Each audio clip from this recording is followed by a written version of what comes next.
Happy Saturday, beautiful people! Tanghali namang bumaba si Mama dahil hindi pa rin maganda ang ating pakiramdam. Binuksan ko na nga ang kortina at nandiyan na nga si Haring Araw dahil pasado 8:00 na din. Pinakain ko na rin ang aking alagang sinagid at Piggy Smalls at nai-update na rin natin ang kalendaryo. Bago tayo kumain ng almusal, tinabi ko muna ang mga nahugasan nating kaldero at kawali para meron tayong space kumilos sa kusina. Ayaw ko sanang kumain pero dahil iinom tayo ng gamot, nag-init na lang ako ng 2 pirasong banana muffin at syempre nga ang ating morning coffee dahil alam niyo naman si Mama, coffee is life. Si Daddy nga ay nagluluto ng kanyang almusal at gumawa nga siya ng scrambled egg with veggies habang si JJ naman ay nag-unload na ng mga clean dishes dahil Sabado ngayon. Pagkatapos na natin kumain, uminom tayo ng gamot para naman gumaan-gaan ang ating pakiramdam. Habang nakaupo si Mama, ay naghiwa rin ako ng mga gulay na isasahog natin para sa ating pansit bihon. Dahil nag-crave na kami ulit ni Daddy at dahil meron tayong mga natirang gulay, nag-decide na akong gumawa ng pansit at eto nga ang merienda namin today ni Daddy. Hindi rin tayo magluluto dahil puro leftover ang ating uulamin mamayang tanghali. Ayaw na nga ako ni Dading pakilusin pero parang lalo ako nang hihina. At ayan na nga ang kanyang scrambled egg at binigyan din ako ng kapiraso para magkaroon tayo ng protein for today. At eto na nga ang ating mga natirang chicken. Ang ginagawa ko sa mga leftover naming manok ay nilalagay ko lang sa ziplock at itinifreeze natin yan. At eto nga ang ginagawa ko kapag gusto kong magpansit o kaya naman ay sopas, tinedefrost lang din natin yan dahil sayang naman. Ayaw ko talaga nagtatapon ng mga pagkain kaya naman inilalagay lang natin sa freezer yan. Hinalikan din tayo ni JJ bago nga siya umakyat sa taas kaya naman happy-happy na naman si Mama.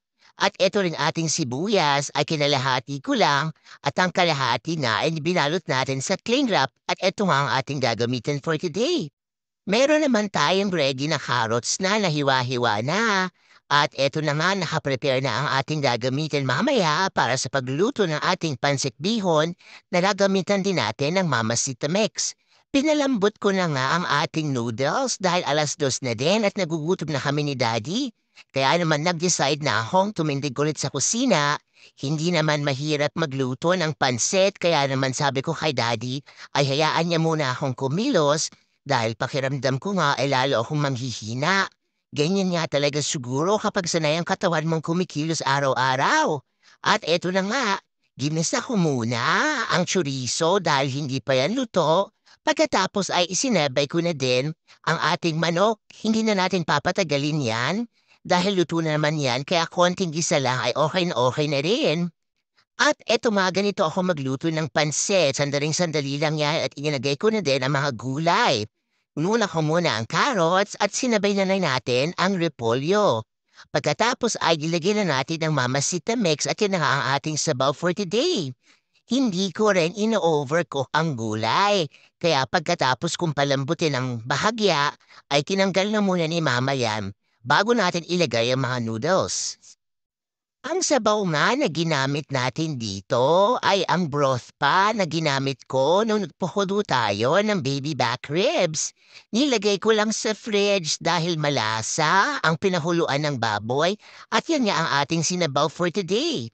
Dahil mahirap yan haluin ay gumamit na tayo ng wooden spatula para mas madali nating madurog ang noodles. At hindi na natin papatagalin yan dahil malambot naman na ang pansit bihon, tinimplahan lang ni Mama yan ng black pepper at pagkatapos nga ay inilagay ko na nga ang shrimp. Request talaga ni Daddy na damihan ng shrimp dahil paborito niya nga yan at napakasarap naman talaga. Hindi ko na rin in-overcook ang shrimp dahil titigas yan kaya naman isinaway ko na ang mga gulay na inaho natin at pinekos-mekos lang natin sandali at luto na ang ating homemade pancit bihon. Yan lang muna for today's video. Remember, every guessing is a blessing.